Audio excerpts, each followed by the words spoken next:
अब सुनते हैं अगली कथा। क्षीर सागर में एक त्रिकुट नामक एक प्रसिद्ध एवं श्रेष्ठ पर्वत था। उसकी ऊंचाई आसमान छूती थी। उसकी लंबाई चौड़ाई चारों ओर काफी विस्तृत थी। उसके 3 शिखर थे, पहला सोने का, दूसरा चांदी का, तीसरा लोहे का। इनकी चमक से समुद्र, आकाश और दिशाएं जगमगाती रहती थी। इनके अलावा उसकी और कई छोटी चोटियां थी जो रत्नों और कीमती धातुओं से बनी हुई थी। सब ओर से समुद्र की लहरें आकर इस पर्वत के निचले भाग से टकराती, जिससे प्रतीत होता कि समुद्र इनके पांव पखार रहा है। पर्वत की तलहटी में तरह तरह के जंगली जानवर बसेरा बनाए हुए थे। इसके ऊपर बहुत सी नदियां और सरोवर भी थे। इस पर्वतराज त्रिकुट की तराई में एक तपस्वी महात्मा रहते थे जिनका नाम वरुण था। महात्मा वरुण ने एक अत्यंत सुंदर उद्यान में अपनी कुटी बनाई थी। इस उद्यान का नाम ऋतुमान था। इसमें सब ओर अत्यंत ही दिव्य वृक्ष शोभा पा रहे थे जो सदा फल फूलों से लदे रहते थे। इस उद्यान में एक बड़ा सा सरोवर भी था जिसमें सुनहरे कमल भी खिले रहते थे तथा विविध जाति के कुमुद, उत्पल, शतदल, कमल अपनी अनूठी छटा बिखराते थे। हंस, चक्रवाक और सारस आदि पक्षी झुंड के झुंड भरे हुए वहां रहते थे। मछली और कछुओं के खिलवाड़ से कमल के फूल जो हिलते थे उससे उसका पराग झड़कर सरोवर जल को अत्यंत सुगंधित कर देता था। कदम, नरकुल, बेंत, बेन आदि वृक्षों से यह घिरा रहता था। कुंद, कुर्बक, अशोक, शिरस, वनमल्लिका, सोनजूही, नाग, हरश्रृंगार, मल्लिका, शतपत्र, माधवी और मोगरा आदि सुंदर सुंदर पुष्प वृक्षों से प्रत्येक ऋतु में यह महात्मा वरुण का सरोवर शोभायमान रहता था। क्षीर सागर से त्रिकुट पर्वत पर सब कुछ ठीक ठाक चल रहा था। एक बार एक दर्दनाक घटना घटी। इस पर्वत के घोर जंगल में एक विशाल मत वाला हाथी रहता था। वह कई शक्तिशाली हाथियों का सरदार था। उसके पीछे पीछे बड़े बड़े हाथियों के झुंड चलते थे। इस गजराज से उसके महान बल के कारण बड़े से बड़े हिंसक जानवर भी डरते थे। किंतु एक बात यह भी थी कि उसकी कृपा से लंगूर, भैंसे, भेड़िए, हिरण, रीछ, वनेले कुत्ते, खरगोश आदि छोटे जीव निर्भय होकर घूमा करते थे, क्योंकि उसके रहते कोई भी हिंसक जानवर उन पर आक्रमण करने का साहस नहीं कर सकता था। गजराज मदमस्त था। उसके सिर के पास से टपकते मद का पान करने के लिए भंवरे उसके साथ गूंजते जाते थे। एक दिन बड़े जोर की धूप थी। वह प्यास से व्याकुल हो गया। अपने झुंड के साथ वह उसी सरोवर में उतर पड़ा जो त्रिकुट की तराई में स्थित था। जल उस समय अत्यंत शीतल एवं अमृत के समान मधुर था। पहले तो उस गजराज ने अपनी सूंड से उठा उठाकर जी भरकर इस अमृत सदृश जल का पान किया। फिर उसमें स्नान करके अपनी थकान मिटाई। इसके पश्चात उसका ध्यान जल क्रीड़ा की ओर गया। वह सूंड से पानी भर भर कर अन्य हाथियों पर फेंकने लगा और दूसरे भी वही करने लगे। मदमस्त गजराज सब कुछ भूलकर जल क्रीड़ा का आनंद उठाता रहा। उसे पता नहीं था कि उस सरोवर में एक बहुत बलवान ग्राह भी रहता था।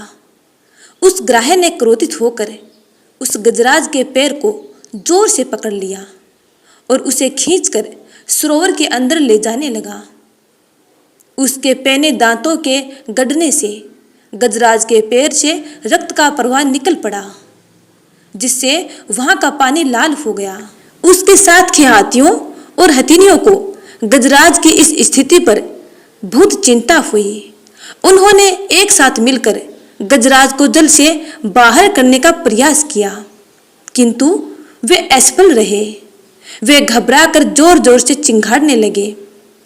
इस पर दूर दूर से आकर हाथियों के कई झुंडों ने गजराज के झुंडों से मिलकर उसे बाहर खींचना चाहा, किंतु यह सम्मिलित प्रयास भी विफल हो गया। सभी हाथी शांत होकर अलग हो गए। अब ग्राह और गजराज में घोर युद्ध चलने लगा। दोनों अपने रूप में काफी बलशाली थे और हार मानने वाले नहीं थे। कभी गजराज ग्राह को खींचकर पानी से बाहर लाता, तो कभी ग्राह गजराज को खींचकर पानी के अंदर ले जाता, किंतु गजराज का पैर किसी तरह ग्राह के मुंह से नहीं छूट रहा था, बल्कि उसके दांत गजराज के पैर में और गिरते जा रहे थे और सरोवर का पानी जैसे पूरी तरह लाल हो आया था। गज और ग्राह के बीच युद्ध कई दिनों तक चला। अंत में अधिक रक्त बह जाने के कारण गजराज स्थिर पड़ने लगा। उसे लगा कि अब वह ग्राह के हाथों परास्त हो जाएगा। उसको इस समय कोई उपाय नहीं सूझा और अपनी मृत्यु को समीप पाकर उसे भगवान नारायण की याद आई। पूर्व जन्म की निरंतर भगवत आराधना के फल स्वरूप उसे भगवत समृद्धि हो आई। उसने निश्चय किया कि मैं कराल काल के भय से चराचर प्राणियों के शरणे सर्व समर्थ प्रभु की शरण ग्रहण करता हूँ। इस निश्चय के साथ गजेंद्र मन को एकाग्र कर पूर्व जन्म में सीखे श्रेष्ठ स्तोत्र द्वारा गजेंद्र मोक्ष स्तुति करने लगा। उसने एक कमल का फूल तोड़ा और उसे आसमान की ओर इस तरह उठाया जैसे वह उसे भगवान को अर्पित कर रहा हो। अब तक वह ग्राह द्वारा खींचे जाने से सरोवर के मध्य गहरे जल में चला गया था और उसकी सूंड का मात्र वह भाग ही ऊपर बचा था जिसमें उसने लाल कमल पुष्प पकड़ रखा था। उसने अपनी शक्ति को पूरी तरह से भूलकर और अपने को पूरी तरह असहाय घोषित कर नारायण को पुकारा। भगवान समझ गए कि इसे अपनी शक्ति का मद जाता रहा और वह पूरी तरह से मेरी शरण में आया है, अर्थात मेरा शरणागत है। जब नारायण ने देखा कि मेरे अतिरिक्त यह किसी को अपना पक्षक नहीं मानता, तो नारायण के ना के उच्चारण के साथ ही वह गरुड़ पर सवार होकर चक्कर धारण किए हुए सरोवर के किनारे पहुंच गए। उन्होंने देखा कि गजेंद्र डूबने ही वाला है। वे शीघ्रता से गरुड़ से कूद पड़े। इस समय तक तो बहुत से देवी देवता भी भगवान के आगमन को समझकर वहां उपस्थित हो गए थे। सभी के देखते ही देखते भगवान ने गजराज और गजेंद्र को एक एक क्षण में सरोवर से खींचकर बाहर निकाला। देवताओं ने आश्चर्य से देखा। उन्होंने सुदर्शन से इस तरह ग्राह का मुंह फाड़ दिया कि गजराज के पैर को कोई क्षति नहीं पहुंचे। ग्राह देखते देखते तड़प कर मर गया और गजराज भगवान की कृपा दृष्टि से पहले की तरह स्वस्थ हो गया। ब्रह्मादि देवगण श्री हरि की प्रशंसा करते हुए उनके ऊपर स्वर्ग सुमनों की वृष्टि करने लगे, अर्थात फूलों की वर्षा करने लगे। सिद्ध ऋषि महर्षि परब्रह्म भगवान विष्णु का गान करने लगे। ग्राह दिव्य शरीरधारी हो गया। उसने भगवान विष्णु के चरणों में सिर रखकर प्रणाम किया और भगवान विष्णु के गुणों की प्रशंसा करने लगा। भगवान विष्णु के मंगलमय वृद्ध हस्त के स्पर्श से पाप मुक्त होकर अभिशप्त गंधर्व ने प्रभु की परिक्रमा की और उनके त्रिलोकीय वंदित चरण कमलों में प्रणाम कर अपने लोक चला गया। भगवान विष्णु ने गजेंद्र का उद्धार कर उसे अपना पार्षद बना लिया। गंधर्व, सिद्ध और देवगण उनकी लीला का गान करने लगे। गजेंद्र की स्तुति से प्रसन्न होकर भगवान विष्णु ने सबके समक्ष कहा, प्यारे गजेंद्र, जो लोग ब्रह्म मुहूर्त में उठकर तुम्हारी की हुई स्तुति से मेरा सत्वन करेंगे, उन्हें मैं मृत्यु के समय निर्मल बुद्धि का दान करूंगा। यह कहकर भगवान विष्णु ने पार्षद रूप में गजेंद्र को साथ लिया और गरुड़ पर आरूढ़ होकर अपने दिव्य धाम को चले गए। तो प्रेम से बोलिए जय श्री हरि विष्णु। अब सुनते हैं तुलसी चालीसा। जय जय तुलसी भगवती सत्यवती सुखदानी, नमो नमो हरि प्रिय श्री वृंदा गुण खानी, श्री हरि शीस बिरजीनी, देहु अमर वर अम्ब, जनहित है वृंदावनी अब न करफु विलंब। धन्य धन्य श्री तुलसी माता महिमा अगम सदा श्रुति गाता। हरि के प्राणहु से तुम प्यारी हरि ही हेतु कीन्यो तप भारी।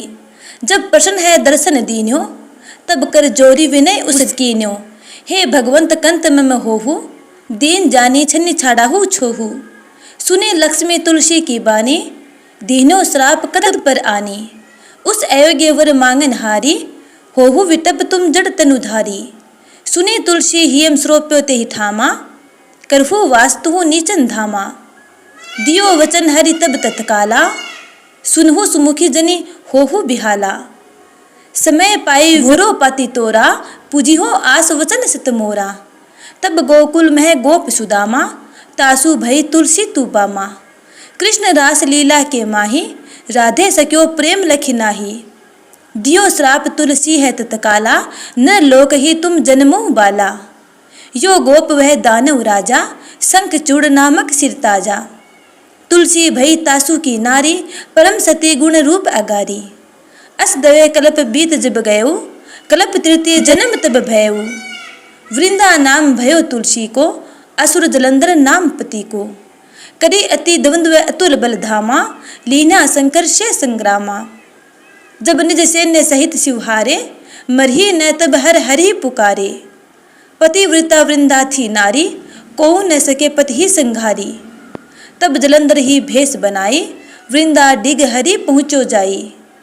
शिव हित लही करी कपट प्रसंगा कियो स्थित्व धर्म तो ही भंगा। भयो जलंधर कर संघारा सुने उर शोक उपारा।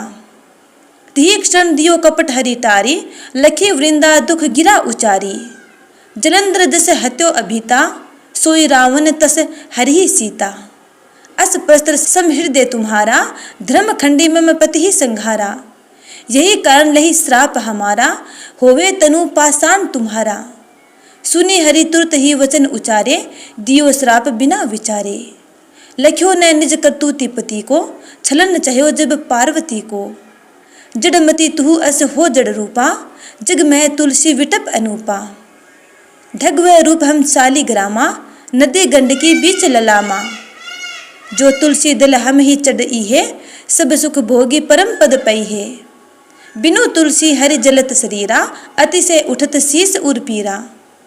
जो तुलसी दल हरि सिर धारत सो सहस्त्र घट अमृत डारत। तुलसी हरि मन रंजनी हारी रोग दोष दुख भंजनी हारी। प्रेम सहित हरि भजन निरंतर तुलसी राधा में नाही अंतर। व्यंजन हो छपन हु प्रकारा बिनु तुलसी दल न हरि ही प्यारा। सकल तीर्थ तुलसी तरु छाही लहत मुक्ति जन संशय नाही। कवि सुंदर एक हरि गुण गावत तुलसी ही निकट सहस गुण पावत। बसत निकट दुर्वासा धामा जो प्रयासते पूर्व ललामा। पाठ करी ही जो नित नर नारी हो ही सुख बास ही त्रिपुरारी। तुलसी चालीसा पढ़ही तुलसी तरु ग्रह धारी दीप दान करी पुत्र फल पावही बंदेहु नारी।